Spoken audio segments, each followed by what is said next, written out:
বিশাল বড় মাছ। মাশাআল্লাহ বল। মাশাআল্লাহ।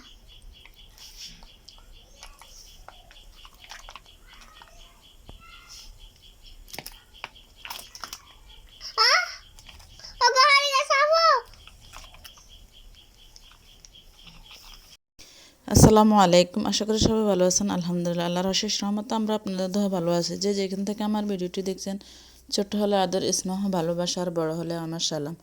এখন আমি আপনাদের মাঝে নতুন একটি ভিডিও নিয়ে হাজির হলাম। আমার ভিডিওটি কি তা সম্পূর্ণ ভিডিও জুড়ে আমার সঙ্গে থাকুন, দেখতে থাকুন। আজকে আপনাদের ভাইয়া আমাদের বাড়ির সামনে একটা ঘর আছে, ঘর ইচ্ছা হয়েছে ওইখান থেকে এই যে টাটকা টাটকা মাছগুলা ধরা হয়েছে। তো আপনাদের ভাইয়া নিয়ে আসছে এগুলাকে, আমাদের নোয়াখালীর ভাষা বলে টাকি মাছ বলে বা লাডি মাছ কি বলে জানি না, কোন ডিস্ট্রিক্টে কী বলে, আর আছে কই মাছ। তো এগুলো নিয়ে আসছে। এখন আমি সবগুলোকে সুন্দর করে ধুয়ে পরিষ্কার করে কেটে কুটে ধুয়ে পরিষ্কার করে নিয়ে আসছি। দেখুন, তো আজকে এখান থেকে কিছু রান্না করব। তো আমি এখানে কিছু ফ্রিজে রেখে দিয়েছি আর এগুলো নিয়ে নিয়েছি এখন রান্না করার জন্য। আর এখানে নিয়ে নিয়েছি টমেটো, কাঁচামরিচ, ধনিয়া পাতা, পেঁয়াজ কুচি, সবগুলো আমি রেডি করে নিয়ে নিচ্ছি রান্না করার জন্য। আর এখন চুলাতে একটা পাতিল বসিয়ে এখন এর মধ্যে পেঁয়াজ, কাঁচামরিচ, পরিমাণ মতন লবণ দিয়ে হালকা নেড়েচে একটু বাদামি কালার হওয়া পর্যন্ত ভেজে নিচ্ছি। আর এর মধ্যে দিয়ে দিচ্ছি এক এক করে সকল মশলা, আর রসুন বাটা, জিরা, হলুদের গুঁড়া, মরিচের গুঁড়া, লবণ, এগুলো নিয়ে এখন আমি ভালোভাবে ঝোলটাকে একটু কষিয়ে নিচ্ছি। খুবই টাটকা টাটকা সুস্বাদু হবে আজকে এই রান্নাটা, দেখবেন। এরপরে আমি এখন মশলাগুলো সুন্দর করে কষিয়ে নিয়ে নিচ্ছি। নিয়ে এর মধ্যে এখন আমি দিয়ে দিব সামান্য একটু পরিমাণ পানি। মশলাগুলো একটু কষে এসেছে, এখন পানি দিয়ে ভালোভাবে নেড়ে চেড়ে নিচ্ছি ব্লক আসা পর্যন্ত। এরপরে এর মধ্যে দিয়ে দিব এখন মাছগুলা। আর এদিকে আমি করলা ভাজি করে নিয়ে নিচ্ছি।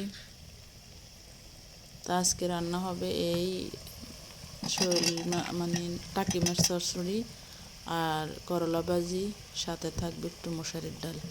পেটে দিয়ে আমাদের ভোর রাত্রে খাওয়া, কারণ সন্ধ্যা রাত্রে খাওয়া তেমন একটা খাওয়া হয় না, তবে খাওয়ার পরে আর ভাত খাওয়া হয় কম। তো এখন এগুলো আমি ভোর রাতের জন্য রান্না করে নিয়ে নিচ্ছি। ততক্ষণ পর্যন্ত সবাই আমার ভিডিও জুড়ে সঙ্গে থাকুন। দেখুন এখন কষানি হয়ে আসছে। এর মধ্যে আমি দিয়ে দিব একটু পানি, হালকা একটু পানি দিয়ে ভালোভাবে কষিয়ে নিছি। নিয়ে এর মধ্যে আমি টমেটো দিয়ে দিচ্ছি, দিয়ে আর একটু নেড়ে ছেড়ে দিব। টমেটোগুলো একদম পাকা পাকা টমেটো, অত বেশি জোশ নেবে না। তারপরেও এই যে দিয়ে দিচ্ছি, এখন আমি টমেটো দিয়ে ভালোভাবে নেড়ে ছেড়ে নিচ্ছি।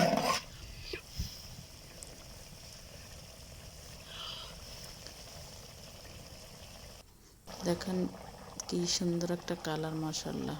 তো একটু কষানো হয়, এরপর আমি হালকা একটু জল দিয়েছি, বেশি না।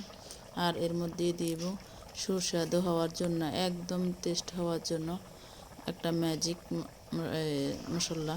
তো এই ম্যাজিক মশলাটা আমি কাটিয়ে এখন দিয়ে দিচ্ছি এই চচ্চড়ির মধ্যে। আপনারা যদি মাছ ভাজি করেন বা মাছ চচ্চড়ি করেন, এর মধ্যে যদি একটা ম্যাজিক মশলা দিয়ে দেন, তাহলে তার চচ্চড়ির স্বাদটা একদম দ্বিগুণ হয়ে যাবে। তো আমি দিয়ে এখন হালকা নেড়ে ছেড়ে নিয়ে নিচ্ছি। আর একটু ঘন জলে আর একটু গাঢ় হয়ে আসবে।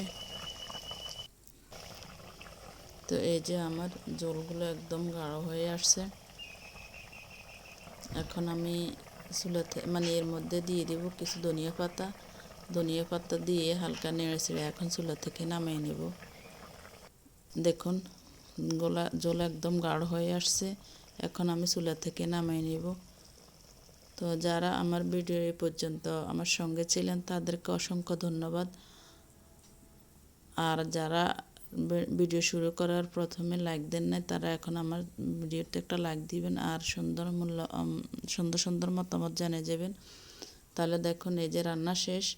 আর আছে কালকে বেগুন চচ্চড়ি, বেগুন ইলিশ মাছের মাথা দিয়ে রান্না করছি, ওইখানে আছে কিছু, আর আছে করলা ভাজি।